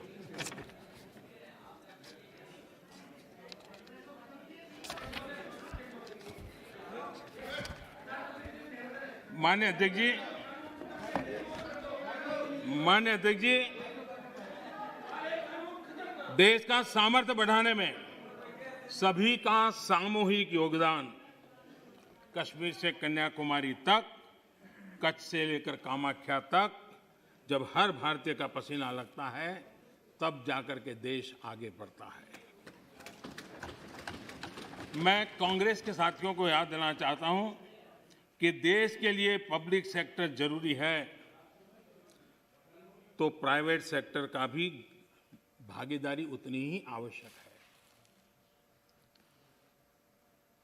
सरकार ने मोबाइल मैन्युफैक्चरिंग को प्रोत्साहित किया, प्राइवेट पार्टियां आई, मैन्युफैक्चरर्स आए। आज गरीब से गरीब परिवार तक स्मार्टफोन पहुंच रहा है। टेलीकॉम में स्पर्धा को प्रोत्साहित किया गया तो मोबाइल पर बात करना करीब करीब जीरो हो गया और डेटा भी दुनिया में सबसे सस्ता आज हिंदुस्तान में है। यहां तक कि हमारी फार्मा इंडस्ट्री, हमारे वैक्सीन निर्माता, क्या ये सारे सरकारी हैं क्या? आज मानवता के काम अगर भारत आ रहा है तो हमारे इस प्राइवेट सेक्टर का भी बहुत बड़ा रोल है, प्राइवेट एंटरप्राइज का रोल है और हमें हमारे देश के नौजवानों पर भरोसा होना चाहिए। हमारे देश के नौजवानों पर भरोसा रखना चाहिए। इस प्रकार से कोसते रहेंगे, उनको नीचा दिखाते रहेंगे और हम किसी भी प्राइवेट एक्टिविटी को नकार देंगे। कोई जमाना होगा जब कुछ सरकार करेगी, उस जमाने में जरूर होगा, किया होगा। आज दुनिया बदल चुकी है, समाज की अपनी ताकत है, देश के अंदर ताकत है। हर एक किसी को अवसर मिलना चाहिए और उनको इस प्रकार से बेईमान घोषित करना, उनके लिए गंदी भाषा का प्रयोग करना, ये कल्चर किसी जमाने में वोट पाने के लिए काम आया होगा, आज वो आने वाला नहीं है। कृपा करके हम, और मैंने लाल किले पर से बोला, वेल्थ क्रिएटर भी देश को जरूरी होते हैं, तभी तो वेल्थ बांटेंगे। गरीब तक वेल्थ बांटेंगे कहां से? रोजगार देंगे कैसे? और सब कुछ बाबू ही करेंगे। आईएएस बन गया मतलब वो फर्टिलाइजर का कारखाना भी चलाएगा, आईएएस हो गया तो वो केमिकल का कारखाना भी चलाएगा, आईएएस हो गया वो हवाई जहाज भी चलाएगा। ये कौन सी बड़ी ताकत बना के रख दी है हमने? बाबुओं के हाथ में देश दे करके हम क्या करने वाले हैं? हमारे बाबू भी तो देश के हैं, तो देश का नौजवान भी तो देश का है। हम हमारे देश के नौजवानों को जितना ज्यादा अवसर देंगे, मुझे लगता है उसको उतना ही लाभ होने वाला है। माननीय अध्यक्ष जी, जब तथ्यों के आधार पर बात टिकती नहीं है तो ऐसा होता है जो अभी देखा, आशंकाओं को हवा दी जाती है, ये हो जाएगा, वो हो जाएगा, और माहौल ये आंदोलनजीवी पैदा करते हैं। माननीय अध्यक्ष जी, किसान आंदोलन की पवित्रता, और मैं बहुत जिम्मेवारी के शब्द प्रयोग करता हूं, मैं किसान आंदोलन को पवित्र मानता हूं और भारत के लोकतंत्र में आंदोलन का महात्म्य है और रहने वाला है और जरूरी भी है। लेकिन जब आंदोलनजीवी पवित्र आंदोलन को अपने लाभ के लिए बर्बाद करने के लिए निकलते हैं तब क्या होता है? कोई मुझे बताए। 3 किसान कानून की बात हो और दंगाबाज लोग जो जेल में हैं, जो संप्रदायवादी लोग जो जेल में हैं, जो आतंकवादी लोग जेल में हैं, जो नक्सलवादी जेल में हैं, उनकी फोटो लेकर के उनकी मुक्ति की मांग करना, ये किसानों के आंदोलन को अपवित्र करने का प्रयास है कि नहीं? माननीय अध्यक्ष जी, इस देश में टोल प्लाजा सभी सरकारों ने स्वीकार की हुई व्यवस्था है। टोल प्लाजा इस देश में सभी सरकारों ने की हुई व्यवस्था है और उस टोल प्लाजा को तोड़ना, उस टोल प्लाजा को कब्जा करना, उस टोल प्लाजा को न चलने देना, ये जो तरीके चले हैं वो तरीके क्या पवित्र आंदोलन को कलंकित करने का प्रयास है कि नहीं? जब पंजाब की धरती पर सैकड़ों की तादाद के अंदर, पंजाब की धरती पर सैकड़ों की तादाद के अंदर जब टेलीकॉम के टावर तोड़ दिए जाएं, क्या वो किसान की मांग से सुसंगत है क्या? किसान के पवित्र आंदोलन को बर्बाद करने का काम आंदोलनकारी ने नहीं, आंदोलनजीवियों ने किया हुआ है और इसलिए देश को आंदोलनकारी और आंदोलनजीवियों के बीच फर्क करना बहुत जरूरी है और देश को इन आंदोलनजीवियों से बचाना वो भी उतना ही जरूरी है। अफवाहें फैलाना, झूठ फैलाना, गुमराह करना और देश को दबोच करके रख देना, देश बहुत बड़ा है, देश के सामान्य मानवी की आशा आकांक्षाएं बहुत है और उनको लेकर के हमने आगे बढ़ना है और उस दिशा में हम प्रयास कर रहे हैं। देश में एक बहुत बड़ा वर्ग है,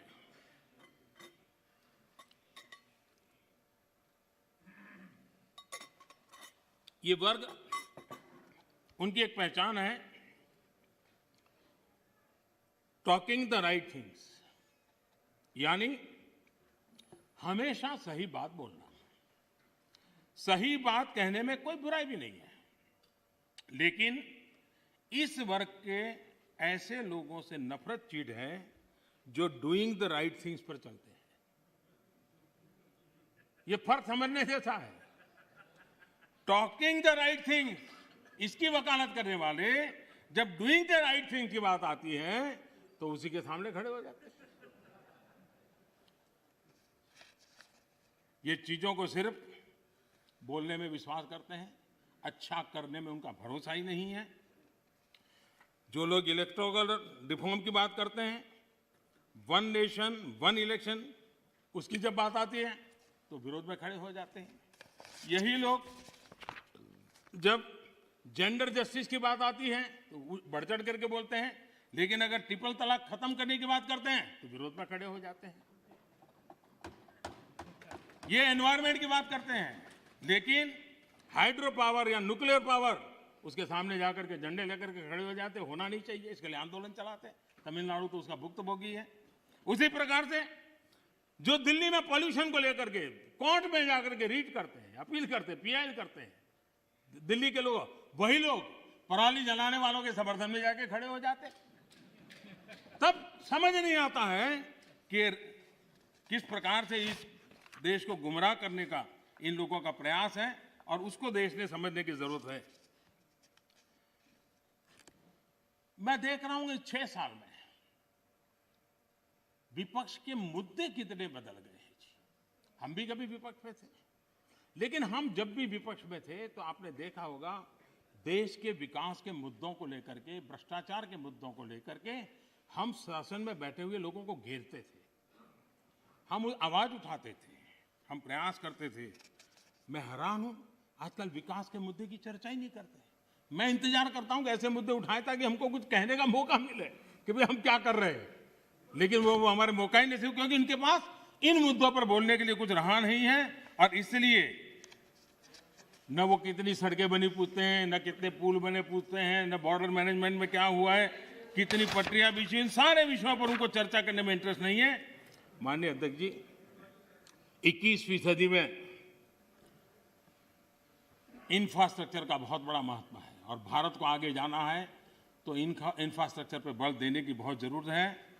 और आत्मनिर्भर भारत के रोड मैप के लिए इंफ्रास्ट्रक्चर पर बल देना इस समय की मांग है और हम सबको इसको स्वीकार करना होगा। इंफ्रास्ट्रक्चर मजबूत होगा तभी देश की गति भी तेज होने वाली है, उसकी दिशाएं भी व्यापक होने वाली हैं और इसलिए हमने प्रयास करना चाहिए। और इंफ्रास्ट्रक्चर का मतलब है गरीब के लिए, मध्यम वर्ग के लिए अनेक नई संभावनाओं को इंफ्रास्ट्रक्चर जन्म देता है, नए अवसरों को जन्म देता है, रोजगार के लिए नए अवसर लेकर के आता है, इकोनॉमी को मल्टीप्लायर इफेक्ट करने की उसकी ताकत रहती है और इसलिए हमने इस बात को बल देने की जरूरत है।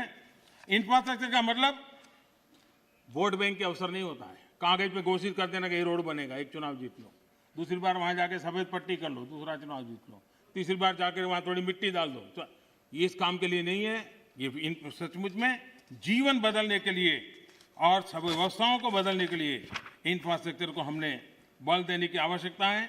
110 लाख करोड़ रुपए की योजना के साथ हमने बजट में अभूतपूर्व खर्च के साथ आगे बढ़ने की दिशा में हम चल रहे हैं। देश के 27 शहरों में मेट्रो ट्रेन, 6 लाख से ज्यादा गांवों में तेज इंटरनेट, बिजली के क्षेत्र में हम वन नेशन वन ग्रिड इस कंसेप्ट को साकार करने में सफल हुए हैं। सोलर पावर सहित रिन्यूएबल एनर्जी के मामले में आज दुनिया के 5 टॉप देशों के अंदर भारत ने अपनी जगह बना ली है। दुनिया के सबसे बड़े सोलर और विंड की हाइब्रिड पार्क आज भारत में दुनिया का सबसे बड़ा बन रहा है। विकास में हम एक नई तेजी देख रहे हैं, नए पैमानों पर जा रहे हैं। हमने देखा है कि जहां जहां असमानता है, चाहे खास करके पूर्वी भारत, अगर देश के पूर्वी भारत का विकास हम उस स्थिति पे लाना होगा ताकि पश्चिम भारत की जो आर्थिक व्यवस्था है उसकी बराबरी तुरंत करे, तो मिलकर के देश के अंदर प्रगति की संभावना बढ़ेगी। और इसलिए हमने पूर्वी भारत के विकास पर एक विशेष बल दिया है। चाहे गैस पाइपलाइन बिछाने की बात हो, चाहे रोड बनाने की बात हो, चाहे एयरपोर्ट बनाने की बात हो, चाहे रेल बिछाने की बात हो, चाहे इंटरनेट कनेक्टिविटी, और इतना ही नहीं, वाटरवे के द्वारा नॉर्थ ईस्ट के राज्यों को जोड़ने का एक बहुत बड़ा भगीरथ प्रयास चल रहा है। और मुझे लगता है कि हमारा ये फोकस है कि देश को एक संतुलित विकास की तरफ ले जाना चाहिए। देश के हर क्षेत्र को, एक भी क्षेत्र पीछे न रह जाए, उस प्रकार से विकास की अवधारणा को लेकर के आगे चलने का हमने काम किया है। और इसलिए ईस्टर्न इंडिया पर हम मिशन मोड में काम कर रहे हैं। दर्जनों जिलों में CNG, PNG, city gas distribution, ये जाल हम बिछाने में सफल हुए। गैस पाइपलाइन पहुंचने के कारण फर्टिलाइजर के उत्पादन में भी तेजी आई है और फर्टिलाइजर के जो कारखाने बंद पड़े थे उनको दोबारा खोलने की संभावना पैदा हुई है, क्योंकि हमने गैस इंफ्रास्ट्रक्चर के ऊपर बल दिया, हमने उस पाइपलाइन की ओर बल दिया। माननीय अध्यक्ष जी, कई वर्षों से हम सुनते आए हैं डेडिकेटेड फ्रेट कॉरिडोर, लेकिन एक डेडिकेटेड फ्रेट कॉरिडोर का क्या हाल था? जब उनको सेवा करने का मौका मिला था, सिर्फ 1 किलोमीटर काम हुआ था। आज करीब 600 किलोमीटर, 6 साल के अंदर 600 किलोमीटर काम, और एक्चुअली डेडिकेटेड फ्रेट कॉरिडोर पर काम, यानी ट्रेन चलना शुरू हो गया, माल ढोने का काम शुरू हो गया और वो सेक्शन काम कर रहा है। यूपीए के समय बॉर्डर इंफ्रास्ट्रक्चर, किसी भी देश की रक्षा के लिए बॉर्डर इंफ्रास्ट्रक्चर बहुत महत्व रखता है, लेकिन उसके प्रति इतनी उदासीनता की गई, इतनी लापरवाहियां की गई है। देश के अंदर उन विषयों की हम पब्लिकली चर्चा कर नहीं सकते क्योंकि देश के सिक्योरिटी की दृष्टि से अच्छा नहीं है, लेकिन ये चिंता का विषय है कि हमने, क्योंकि वहां लोग नहीं है, वोट नहीं है, जरूरत नहीं लगी, फौजी आदमी जब जाएगा देखा जाएगा क्या होने वाला है, इसी सोच का परिणाम था। और इतना ही नहीं, एक बार तो एक रक्षा मंत्री ने पार्लियामेंट में कह दिया था कि हम इसलिए इंफ्रास्ट्रक्चर नहीं करते हैं बॉर्डर पे ताकि कहीं दुश्मन देश उस इंफ्रास्ट्रक्चर का उपयोग न कर ले। कमाल के हो गए। इस सोच, इसको बदल करके हमने आज करीब जो अपेक्षाएं और आयोजन था उसका एक बहुत एक हिस्सा बॉर्डर के ऊपर इंफ्रास्ट्रक्चर की दिशा में हमने पूर्ण किया है। एलएसी पर ब्रिजेज, आज मेरा अंदाज है करीब 75 के करीब ब्रिज ऑलरेडी वहां काम चल रहा है तेजी से, और इसलिए कई सैकड़ों किलोमीटर हमने रोड बनाए हैं। और मैं चाहता हूं कि जो काम हमारे सामने था करीब 75% तो हमने उसको पूरा भी कर लिया है और हम आगे भी इस काम को जारी रखेंगे। इंफ्रास्ट्रक्चर के अलग अलग क्षेत्र होते हैं, उसी प्रकार से आप देखिए अटल टनल हिमाचल प्रदेश में, उसका हाल क्या था? अटल जी के समय जिसकी कल्पना की गई, अटल जी के जाने बाद किसी न किसी फाइलों में वो लटका रहा, एक बार छोटा सा काम हुआ फिर अटक गया, ऐसे ही करते करते चला गया। पिछले 6 साल के अंदर इसके पीछे हम लगे और आज अटल टनल काम कर रही है। देश की फौज भी आराम से वहां से मूव कर रही है, देश के नागरिक भी मूव कर रहे हैं। जो रास्ते 6-6 महीने तक जो इलाके बंद होते थे वो आज काम करने लगे हैं और अटल टनल काम कर रही है। उसी प्रकार से मैं ये बात साफ करना चाहूंगा कि जब भी देश के सामने कोई चुनौती आती है, ये देश का सामर्थ्य है, हमारे देश के सुरक्षा बलों का सामर्थ्य है। देश को कभी नीचा देखना पड़े ऐसी स्थिति हमारे फौज के जवान कभी होने नहीं देंगे, करने नहीं देंगे, मेरा पूरा विश्वास है। आज उनके जिम्मे जो भी जिम्मेवारी, जहां भी जिम्मेवारी मिली है, बखूबी निभा रहे हैं। प्राकृतिक विपरीत परिस्थितियों के बीच में भी बहुत मुस्तैदी के साथ निभा रहे हैं और हमें हमारे देश की सेना पे गर्व है, हमारे वीरों पर गर्व है, उनके सामर्थ्य पर हमें गर्व है और देश हिम्मत के साथ अपने फैसले भी करता है और हम उसको आगे भी ले जा रहे हैं।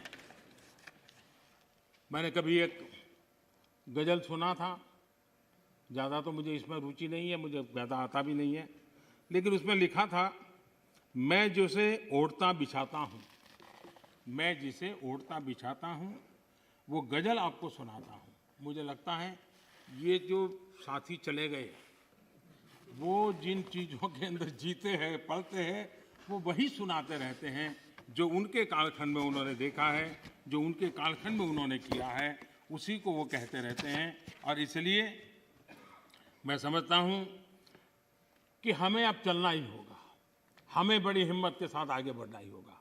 और मैंने कहा पोस्ट कोरोना एक नया वर्ल्ड ऑर्डर जब हमारे सामने आ रहा है तो भारत ने कुछ नहीं बदलेगा कि मानसिकता छोड़ देनी होगी, ये तो चलता है चलता रहेगा, मानसिकता छोड़ देनी पड़ेगी। 130 करोड़ देशवासियों का सामर्थ्य लेकर चल, प्रॉब्लम होंगे, अगर मिलियंस ऑफ प्रॉब्लम है तो बिलियंस ऑफ सॉल्यूशन भी है। ये देश ताकतवर है और इसलिए हमने हमारी संवैधानिक व्यवस्थाओं पर विश्वास रखते हुए हमने आगे बढ़ना होगा और मुझे विश्वास है कि हम इस बातों को लेकर के आगे चलेंगे। ये बात सही है कि मिडल मैन कल्चर खत्म हुआ है, लेकिन देश का मिडिल क्लास जो है उसकी भलाई के लिए बहुत तेजी से काम हो रहे हैं, जिसके कारण देश को आगे बढ़ाने में अब जो मिडिल क्लास का बल्क है वो बहुत बड़ी भूमिका अदा करने वाला है और उसके लिए आवश्यक जो भी कानूनी व्यवस्थाएं करनी पड़ी वो कानूनी व्यवस्था भी हमने की है। माननीय अध्यक्ष जी, एक प्रकार से विश्वास के साथ एक प्रगति के वातावरण में देश को आगे बढ़ ले जाने का निरंतर प्रयास चल रहा है। मैं राष्ट्रपति जी का हृदय से आभारी हूं कि अनेक विषयों पर उन्होंने स्पर्श किया है।